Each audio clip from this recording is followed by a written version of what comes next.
Nenek-nenek, Masya Allah, pakai rok pendek short.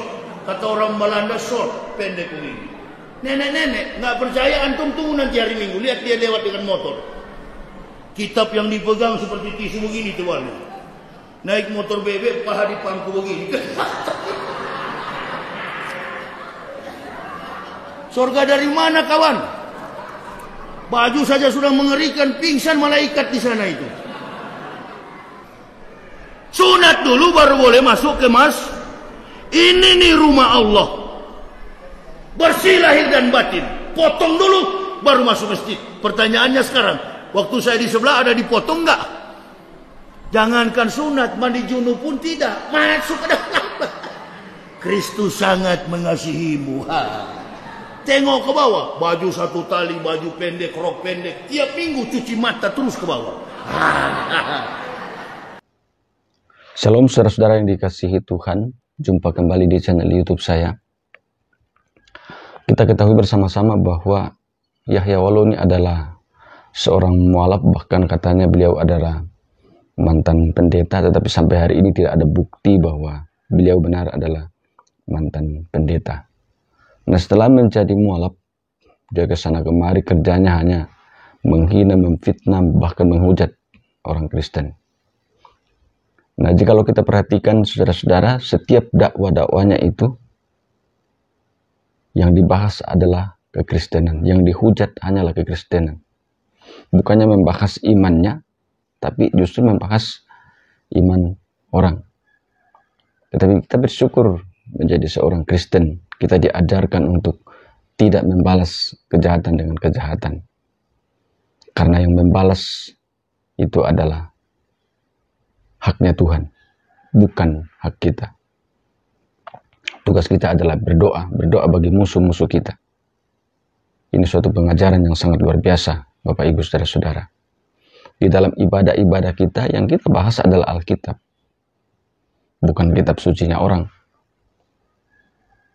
Tetapi kalau beliau ini bukannya kitab sucinya yang dibahas, tapi yang dibahas adalah iman Kristen. Tapi itulah beliau, saya percaya bahwa memang Tuhan tidak memilih. Tuhan tidak menetapkan untuk menjadi pengikutnya. Coba kita saksikan bersama-sama videonya berikut ini. Agama Kristen ini kalau benar, kitab sucinya sudah banyak salah. Dirubah sana, Matius bilang ke kanan, Markus bilang salto ke belakang. Stefanus bilang lompat ke sana, Tetanus bilang lompat ke depan.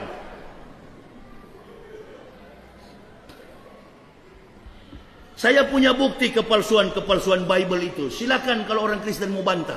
Kok nggak dibantah-bantah sampai sekarang? Palsu semua ini kitab. Setiap minggu lonceng gereja tembus sampai ke bulan. Teng, teng. Hei kawan, di Vatikan besar sekali lonceng tuh paus Dajjal begini-gini.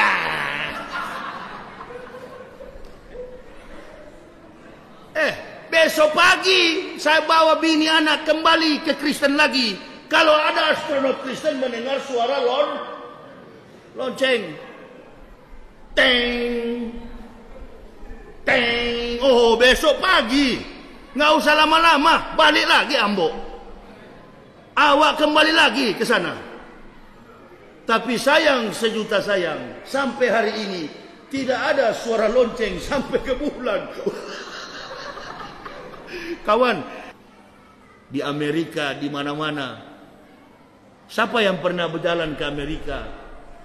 Di emperan pinggiran-pinggiran kota New York sampai ke Boston, jalan sampai ke Chicago, semua kota-kota besar yang ada di Amerika. Lihat hari Minggu pagi, ada nggak orang ke gereja? Ada nggak orang masuk gereja? Nggak pernah ada. Gereja dijual, dijadikan diskotik. Oh ya, gereja dijual, dijadikan coffee house.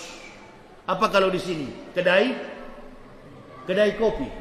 Gereja dijual, dijadikan sebagai billiard table. Gereja dijual, dijadikan sebagai gamble billiards. Tempat-tempat perjudian. Gereja dijual, dijadikan sebagai restoran. Pendeta sudah tak punya pemasukan, jual gereja. Kalau di Kristen kan tidak, Bu. Masuk gereja datang, nenek-nenek, omo-omo pun baju satu tali, make up tebal, alis mata dicoret dari sini sampai Pakistan Timur. Nenek-nenek, Masya Allah, pakai rok pendek short, kata orang Belanda short, pendek begini. Nenek-nenek, nggak percaya, antum tunggu nanti hari Minggu, lihat dia lewat dengan motor. Kitab yang dipegang seperti tisu begini tebalnya. Naik motor bebek, paha di pangku begini. Surga dari mana, kawan? Baju saja sudah mengerikan, pingsan malaikat di sana itu. Sunat dulu baru boleh masuk ke ini nih rumah Allah. Bersih lahir dan batin. Potong dulu baru masuk masjid. Pertanyaannya sekarang, waktu saya di sebelah ada dipotong enggak? Jangankan sunat, mandi junub pun tidak. Masuk ke dalam. Kristus sangat mengasihimu. Tengok ke bawah, baju satu tali, baju pendek, rok pendek. Tiap minggu cuci mata terus ke bawah. Ini mau cuci mata apa, kawan? Kitab Kristen itu tiap hari dirubah, hampir tiap minggu. Matius bilang lompat ke kanan, Markus bilang salto ke depan, Paulus bilang jungkir ke belakang. Bingung kita paham.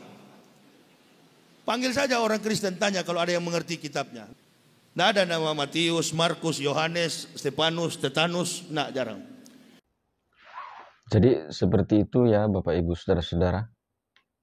Sangat luar biasa penghinaannya, hujatannya terhadap kekristenan.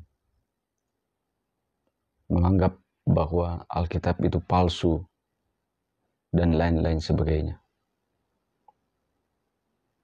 Tapi kita bersyukur sekali lagi Bapak Ibu Saudara-saudara bahwa saudara dan saya sudah dipilih menjadi pengikut Kristus. Sudah diselamatkan oleh Tuhan. Dan barang siapa yang tidak percaya kepada Kristus, dia akan binasa. Apa yang dilakukan oleh Yahya Waloni itu adalah cara-cara yang akan membawa ia kepada kebinasaan. Dan saat ini beliau sudah tiada. Tidak ada kesempatan baginya untuk bertobat. Dan iman Kristen percaya bahwa orang yang mati dalam Tuhan, dia akan memiliki hidup yang kekal. Tetapi orang yang mati di luar Tuhan, dia tidak akan pernah memiliki hidup yang kekal. Melainkan dia akan menderita selama-lamanya di dalam neraka. Apalagi beliau ini Bapak Ibu Saudara-saudara, kerjanya setiap dakwah hanya memfitnah, hanya menghina, hanya menghujat. Itu saja kerjanya. Sehingga dengan demikian bahwa beliau mati di luar Kristus. Kalau mati di luar Kristus, Alkitab berkata, dia tidak akan memiliki hidup kekal, melainkan kebinasaan. Karena itu ini menjadi sebuah pembelajaran kepada saudara-saudara yang lain yang mualaf, masih ada kesempatan untuk kembali. Jangan sama seperti beliau. Hidupmu tidak akan berkenan di hadapan Tuhan jikalau kau hidup di luar Kristus. Engkau akan binasa. Dan pesan saya kepada segenap semua orang Kristen, tetap tekun dalam imanmu. Jangan pernah jual Kristus. Jangan pernah tinggalkan Kristus. Karena sekali lagi, kalau engkau tinggalkan Kristus, hidupmu akan binasa. Karena keselamatan hanya ada di dalam Yesus Kristus. Kisah Para Rasul 4 ayat 12 berkata, dan keselamatan tidak ada di dalam siapapun juga. Sebab di bawah kolong langit ini tidak ada nama lain yang diberikan kepada manusia yang olehnya kita dapat diselamatkan. Jadi hanya di dalam Yesus saja. Akulah jalan dan kebenaran dan hidup. Tidak ada seorang pun yang sampai kepada Bapa kalau tidak melalui aku. Ini perkataan Yesus sendiri. Tidak ada seorang pun yang bisa berjumpa dengan Bapa di surga, yang bisa sampai ke surga kalau tidak melalui Yesus. Harus melalui Yesus, tidak bisa tidak. Harus melalui Yesus. Karena itu Bapak Ibu sekalian yang dikasihi Tuhan, gunakan kesempatan sebaik-baiknya hidup dalam Tuhan, hidup percaya sungguh-sungguh, hidup beriman kepada Kristus, agar hidup saudara berkenan di hadapan Tuhan. Hidup saudara dan saya akan memiliki hidup yang kekal. Saudara yang percaya kepada Kristus, hidupmu tidak akan sia-sia. Tetapi engkau setelah meninggalkan dunia ini akan hidup selama-lamanya bersama dengan Kristus. Sebaliknya orang tidak percaya, mati di luar Kristus, akan berada di dalam neraka selama-lamanya. Tuhan Yesus memberkati.